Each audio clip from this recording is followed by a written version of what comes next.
Buenas tardes, hermanos. Es un placer nuevamente estar aquí en medio de vosotros. Y bueno, siempre será un placer venir desde Cádiz aquí a Cataluña, a Barcelona, a Cerdañola, y estar un ratito o unos días con vosotros. Y lo quiero repetir, es un verdadero placer estar en medio de vosotros. Es un tema bastante importante el que vamos a tocar hoy. No hace mucho hablaba yo con un pastor evangélico y me decía: Ramón, tú estás loco con tocar este tipo de temas en la iglesia. Yo le decía: ¿loco por qué? Hombre, porque la Biblia no es un libro de ciencia y vamos a dejarle la ciencia a los científicos y vamos a ocuparnos de la espiritualidad. Y yo le decía, digo, sí, mira, tienes razón lo que dices, pero de alguna manera el hablar de estos temas en la iglesia no deja de tener cierta espiritualidad. Os voy a resumir muy brevemente lo que le comenté a este hombre, a este pastor.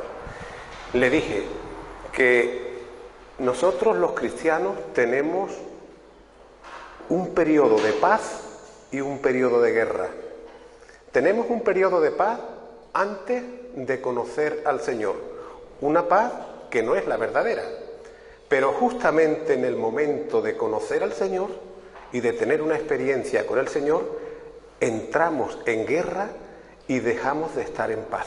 Este predicador, cuando le dije eso, que en el momento de conocer al Señor entrábamos en guerra y dejábamos de estar en paz, la verdad, cuando le dije aquello me miró con perplejo porque no lo entendía. Y yo, como vi la expresión en su cara, le dije: mira, no te asustes, que cuando hablo de entrar en guerra y de no estar en paz, no me estoy refiriendo a la paz de los hijos de Dios que tenemos en el momento de la conversión. No me estoy refiriendo a que los cristianos no tengan la paz que el mundo no le puede dar ni que tampoco le puede quitar. Lo que me estoy refiriendo es que desde el momento de que tú y yo, como hijos de Dios, conocemos al Señor y tenemos una experiencia con Él, desde ese momento, desde ese preciso momento, ya no tenemos lucha contra el vecino, contra carne, contra sangre. No tenemos lucha contra nadie, sino que tenemos que estar guardando una lucha sin tregua que no tendrá fin hasta que estemos en la presencia de Dios, y esa lucha será contra el príncipe de las tinieblas, que no es otro que Satanás. Ya empezó a cambiar un poquito, ¿no?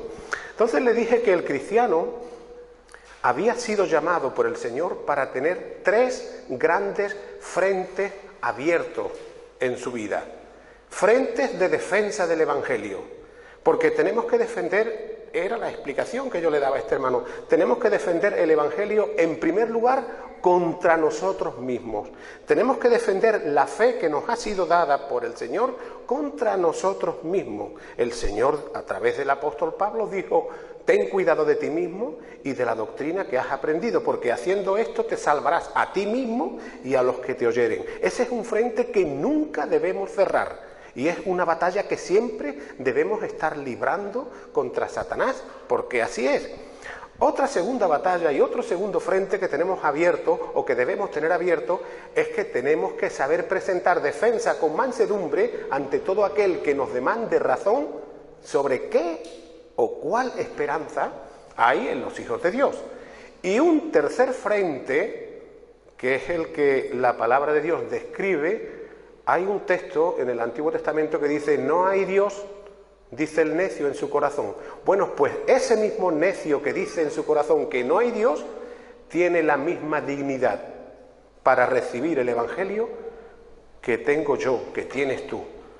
Por lo tanto, tenemos de alguna manera que estar preparados en esos 3 frentes para presentar defensa de la fe que el Señor nos ha dado. Y así pues el hombre fue cambiando hasta aceptar que sí, que era pertinente, que era correcto pues tener temas como estos en la iglesia. Hermanos, quiero decirles que lo interesante de este tema hubiera sido tener 3 conferencias por separadas, las unas de las otras, y lo que vamos a tener hoy es una conferencia bastante genérica, y de alguna manera solamente vamos a arañar la superficie de lo que deberíamos tener. Podríamos haber tenido, pero bueno, sabemos que las cosas son como son y no puede ser. Pero lo interesante hubiera sido tener una conferencia sobre el origen del universo y de la Tierra. Otra por separado sobre el origen de la vida y el origen de las especies. Otra por separada, distinta, sobre el origen del hombre y los fósiles. Pero insisto, las cosas son como son y vamos a tener esta pequeñita conferencia genérica abarcando lo que yo he considerado más importante comentar aquí en esta tarde sobre los orígenes de este universo. ¿Por qué estamos aquí? ¿Es por un diseño de un Dios inteligente o es por un bombazo atómico, como describía el pastor Daniel Banyul? Entonces, hermanos, quiero deciros que existen dos maneras o dos modelos de entender las causas o los motivos por los cuales entendemos el universo. El primero de ellos es el que, por desgracia, se da en las escuelas como una verdad. Y antes de seguir, quisiera hacer un paréntesis y decir algo que es necesario que entendamos todos, porque si lo entendemos no vamos a tener ningún problema para asimilar esta controversia entre creación, evolución y saber y entender que Dios es el que ha diseñado todo esto. A ver, el mundo, la humanidad siempre ha tenido dos maneras de probar la veracidad de los hechos. Por ejemplo, si yo quiero probar que tengo ya prácticamente 57 años, pues me voy al registro civil de San Fernando, en Cádiz. Allí veo que hay en el registro civil unos documentos que dicen que nací el 25 de octubre de 1958 a las 5 de la tarde.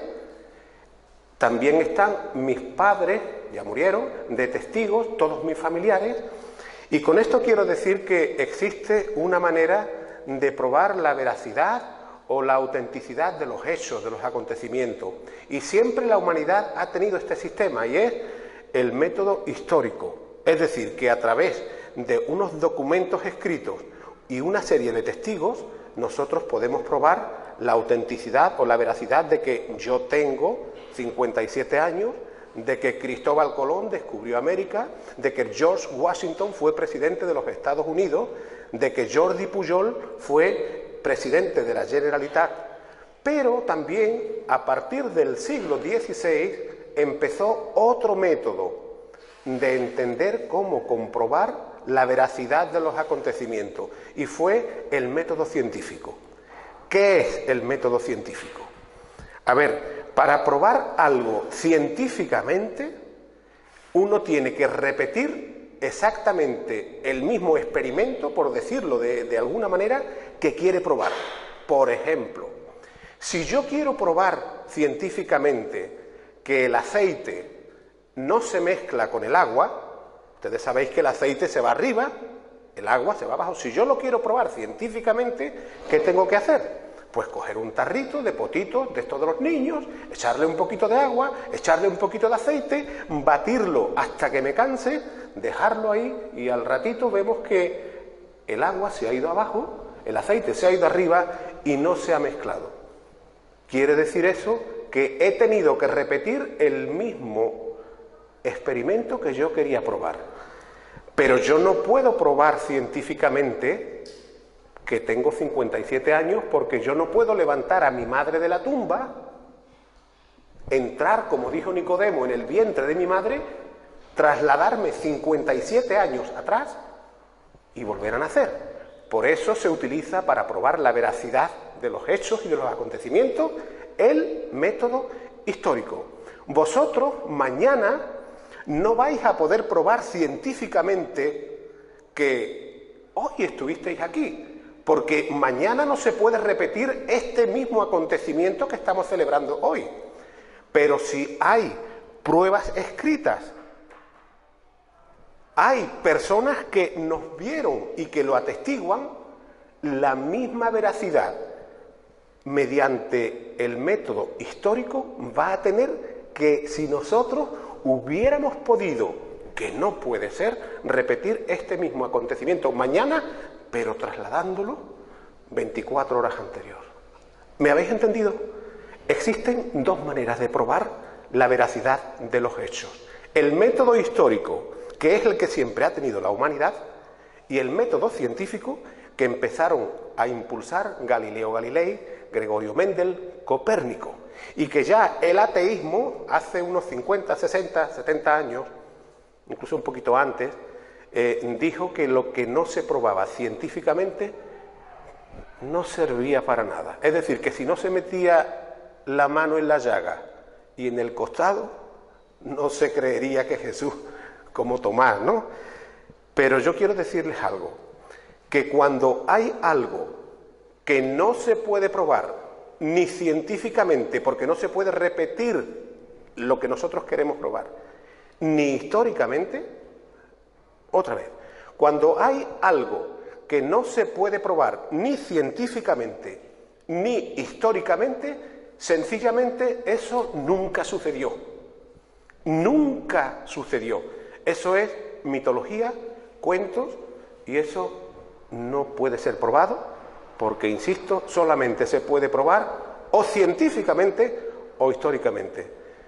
Y digamos que aquí empezamos a debatir un poquito esta controversia entre la creación y la evolución. Existen dos modelos o dos maneras de entender las causas o los motivos por los cuales existe el universo. El primero de ellos, como he dicho hace un momentito, es el método que conocemos como evolución, que por desgracia se da como verdad en las escuelas y universidades y no se puede comprobar ni científicamente ni históricamente. ¿Por qué? Porque no podemos repetir la explosión hoy en la actualidad de hace 13.700 millones de años, ni allí yo estaba. Yo no sé ustedes, pero yo les aseguro que yo no estaba. Por lo tanto, ya de alguna manera es evidente que lo que no podemos demostrar ni científicamente ni históricamente, nada de eso sucedió. Pero bueno, como hay una serie de señores, de científicos, y es lo que se enseña, y que es un hecho que sucedió, vamos a ver, con las pruebas de la ciencia y de la evidencia, si eso es realmente lo que sucedió o no. Entonces, el método de la evolución. ¿Qué quiere decir ese método de la evolución? Bueno, que partiendo de un Big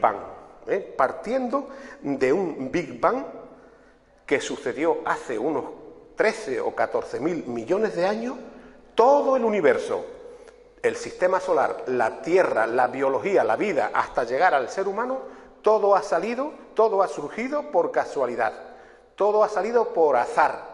Y si alguien no entiende la palabra azar, les voy a decir que no es azar un pescado en andaluz. Decir que el universo ha venido por casualidad o por azar quiere decir que ha venido de chamba, como decimos los andaluces, que ha venido de suerte, por una lotería o de chiripa. Eso es lo que quiere decir, y esa es la realidad. Ese es el primer modelo. Existe otro modelo, que es el que, gracias a Dios, creemos nosotros, que es el método de la creación. Es el método de la creación. Es decir, que todo cuanto existe, el universo, la Tierra, la biología, la vida, todo ha venido a existir por la voluntad y por el diseño de un Dios inteligente que un día, no sé, a lo mejor estaba aburrido, yo no lo sé, pero un día digo, voy a crear, y creó las maravillas que nosotros podemos ver, por ejemplo, en nuestro planeta, que es lo que conocemos. En esta conferencia vamos a tratar estos dos modelos, la creación y la evolución, y vamos a ver cuál de los dos modelos encaja mejor, no solamente ante la ciencia, sino ante la evidencia. A ver, hay que señalar, hermanos, que la primera objeción, la primera traba o el primer pero que ponen los científicos ateos evolucionistas para no aceptar una creación por parte de Dios es que a Dios no se le puede demostrar científicamente. Y yo creo sinceramente que esta es la única verdad que hay en toda esta trama de la evolución, que a Dios no se le puede probar científicamente, porque si a Dios se le pudiera probar científicamente, si yo pudiera meterme en un laboratorio, ponerme una bata blanca, el pelo que no lo tengo alborotado, unas gafitas estilo John Lennon, y decir en un ensayo en un laboratorio, aquí está Dios, lo probé, ya no hay más que hablar. Si yo pudiera hacer eso, un científico pudiera hacer eso con Dios, Dios no sería Dios. Y a Dios solo y exclusivamente se le puede demostrar, más bien conocer, por medio de la fe. Pero para la fe ya estaremos el domingo. Aquí vamos a seguir hablando de ciencia. Y como vamos a hablar de ciencia y de leyes científicas, a mí me gustaría explicaros cuál es la diferencia entre una ley científica y una teoría. A ver, una teoría son palabras, son especulaciones, conjeturas. Estoy comentando algunas acepciones que dan los diccionarios. Son hechos no comprobados. Es como, por ejemplo, cuando en un matrimonio el marido es más malo que Barrabás, como decía mi madre, y le da a la mujer cada paliza, y la mujer ya aburrida le dice, mira, Antonio, déjate de palabras, yo quiero hechos, porque es que a lo mejor el marido se ponía, después de la paliza le decía, mira, Juana, yo te quiero, te adoro, te compro un loro y todo lo que tú quieras. Y la mujer, aburrida de tantas palabras, de tanta teoría, le dice, yo quiero hechos, por sus frutos los conoceréis, por las demostraciones, por las leyes. Es lo mismo, la teoría es algo que no es cierto, que no está demostrado, pero sin embargo los hechos son leyes, los hechos son verdad, los hechos científicos son lo que hemos podido comprobar por el método científico como una verdad auténtica y absoluta. Por ejemplo, si yo les dijera a ustedes que en el bolsillo del pantalón izquierdo tengo un pendrive, eso sería una teoría, porque no lo he demostrado ante vosotros, es una teoría. Entonces, una teoría, como acabo de decir, es algo que no está demostrado. Una ley es lo que ha sido comprobado y que nada ni nadie lo puede refutar por cuanto está demostrado. Está demostrado que nosotros estamos aquí y por más que se empeñen todos los científicos del mundo, habidos y por haber, en decir que nosotros no estamos aquí, nosotros estamos aquí. Es un hecho demostrado. Una teoría nunca puede refutar a una ley. ¿Por qué no puede refutar una teoría a una ley? Pues una teoría no puede refutar a una ley sencillamente porque la ley es lo que está demostrado y la teoría es lo que no sabemos. Ahora, una teoría tiene tiene una manera de comprobarse si es auténtica, si es real, si es verdad. Si se hace la comprobación de lo que se ha hecho en teoría y se quiere comprobar si la teoría es cierta y verdadera, cuando se haga la comprobación, eso va a dar uno o una de dos opciones. Comprobamos la teoría, si la teoría es cierta, deja de ser una teoría y pasa a ser un hecho demostrado. Si comprobamos la teoría y vemos que es falsa, entonces la teoría, el que tenga inteligencia, y como dicen los científicos, somos el Homo sapiens, estamos hechos para pensar, lo que debemos hacer es rechazar la teoría. Yo tengo en el bolsillo izquierdo un pendrive, eso es una teoría, pero si yo hago así, esto deja de ser teoría y es un hecho demostrado. Nada ni nadie en este mundo podrá decir que esto es falso. Pues esto es, hermano, lo que sucede con las teorías y con las leyes. A ver, el mismo Isaac Asimov, no sé si lo conocéis o por lo menos habéis tenido noticias de quién pudo ser, fue un científico y este hombre dijo que la ley de la termodinámica, la segunda ley de la termodinámica era un obstáculo insalvable para probar la teoría de la evolución. Y es que, hermanos, hay una ley, que es la segunda ley de la termodinámica, que dice que absolutamente todo se está desarrollando desde lo ordenado al desorden, no al revés. La teoría de la evolución dice que todo se está ordenando desde lo desordenado a lo ordenado, pero sin embargo la ley dice lo contrario, que todo está sucediendo desde el orden al desorden. Por ejemplo, nosotros vemos que un coche nuevo que está aparcado en una puerta de la casa de cualquiera de vosotros se lleva allí una pila de años y con el tiempo el coche se va degradando, se va oxidando, las piezas cada vez no funcionan y el coche empezó totalmente ordenado, pero la segunda ley de la termodinámica que dice que todo va al desorden, esa segunda ley hizo que todo se fuera degradando hasta el desorden. Eso es lo que dice la ley. La teoría dice todo lo contrario. ¿Y qué dice esa teoría? Que absolutamente todo lo que ha venido a existir en este mundo ha sido producto de un Big Bang, de una gran explosión atómica nuclear. Puede poner el vídeo número 1.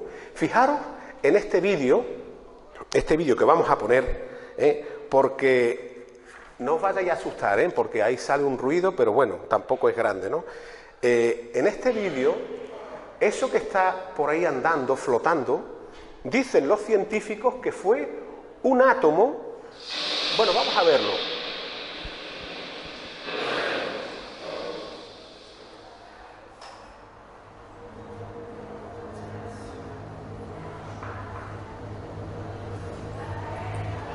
No perdáis detalle porque ahora os lo voy a explicar.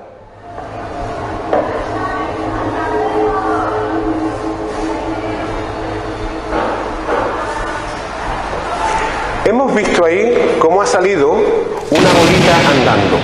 Dicen los científicos que en la eternidad pasada, durante nadie sabe cuánto tiempo, estuvo flotando por el espacio solamente una partícula como esa que habéis visto por ahí moviéndose. Eso lo denominaron los científicos el átomo primordial, primario o prístimo. Ese átomo, decía, era lo único que existía. Entonces, ese átomo, dijeron algunos científicos, que podría haber tenido el tamaño del sistema solar. Otras teorías más modernas, y digo teorías, no leyes, hechos no comprobados, otras teorías más modernas decían que tal vez el tamaño de ese átomo podría ser el tamaño de la Tierra o de la Luna. Pero ya las teorías más modernas dicen que el tamaño de ese átomo era microscópico. Es decir, que una bolita microscópica flotó durante nadie sabe cuánto tiempo. Y hace 13.700 millones de años, esa bolita, por suerte, por chamba, de chiripa, de azar o de casualidad, hizo Big Bang, la explosión. Y de esa explosión atómica nuclear salió el universo, el sistema solar, la Tierra, la vida, hasta llegar al ser humano. Yo recuerdo que cuando mi hija era chiquitita, me dijo un día, papá, llévame al cine a ver La Sirenita y a ver La Bella y la Bestia. A mí me gustaba ver esas películas, la verdad. Quiero deciros, hermanos, que en La Sirenita, en La Bella y la Bestia o en El Rey León se puede encontrar más veracidad de lo que nos quiere hacer creer el científico ateo y materialista, que basado en una falsa ciencia que no es ciencia porque no tiene absolutamente ninguna ley que pueda probar, eso es lo que quiere hacernos creer a nosotros. Que de un yo qué sé, imaginaros por ejemplo una canica, nosotros en Andalucía le decimos un boli, ¿sabéis, no? Una canica, un boli le decimos, que una canica o una lentejita estuvo flotando por el espacio, nadie sabe cuánto tiempo, y un día esa lentejita hizo Big Bang, y de ahí hemos salido todos.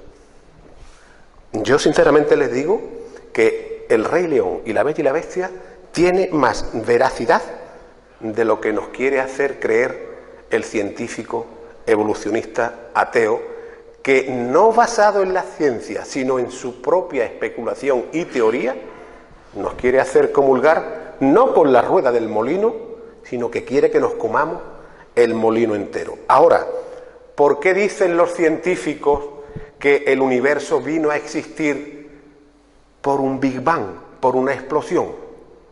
A ver, puedes poner el vídeo número 2, se llama Galaxias. Aquí va a salir un vídeo donde, bueno, los vídeos que vamos a ver son muy cortitos, tienen entre 30 segundos y 1 minuto. Vamos a ver un vídeo donde ahí aparece el espacio exterior. Se va a ver cómo hay galaxias que se ven de color rojo, se van a ver galaxias que se ven de color azul, se van a ver algunas galaxias que se ven de color rojo, una mitad de la galaxia, y otra parte o la otra mitad de la galaxia se ve de color azul. ¿Está? No... Ahí está. Este es el telescopio, el Hubble, o el Hubble, como yo le diría. Aquí estamos viendo, estos son galaxias que no se puede decir que estén desplazadas ni al color rojo ni al color azul. Aquí ya vemos galaxias que están desplazadas al color rojo. ¿Por qué dice el científico ateo que el mundo está en expansión? Es decir, estalla el átomo primario y hace ¡buf! Y todo se expande. Pues lo dice porque dice una teoría de ellos que cuando la galaxia se está alejando del ojo del observador, la luz se va a las ondas más largas y se convierte en roja. Por eso vemos la galaxia de color roja. Pero también hay otra teoría que dice que cuando las galaxias la vemos de color azul, pues no se están alejando, expandiendo por esa explosión, sino que se están acercando. Vemos también galaxias, esta es el ojo de Dios, que hay parte de la galaxia que es azul, supuestamente que se está acercando, y parte roja está en la mano de Dios. Supuestamente parte de la galaxia se está acercando porque se ve azul y parte de la galaxia se está alejando porque se ve rojo. Ahora, hermanos, imaginaros, vosotros seguramente que habréis visto muchas películas de guerra. Yo cuando hice la mili tiré algunas bombas. Cuando una bomba cae y explota, del centro de la explosión, en el momento de la explosión, hay una expansión de los materiales que hace, digamos, la bomba hace desplazarlo. Es decir, no podemos decir que cuando cae la bomba, parte de los materiales se alejen y otros se acerquen. ¿Por qué? Porque las leyes de la expansión dicen que cuando se produce la explosión, los materiales que desplaza están 180 grados desplazados del punto de la explosión. Es lógico. Y no podríamos decir, si hay galaxias que según los científicos ateos que son rojas y hay galaxias que son azules, no podemos decir que si hubo una explosión en el Big Bang atómica, no podemos decir que muchas galaxias se expanden y otras se acercan. Y más estúpido sería decir que algunas galaxias, la mitad de la galaxia se va de nosotros y la otra mitad llega.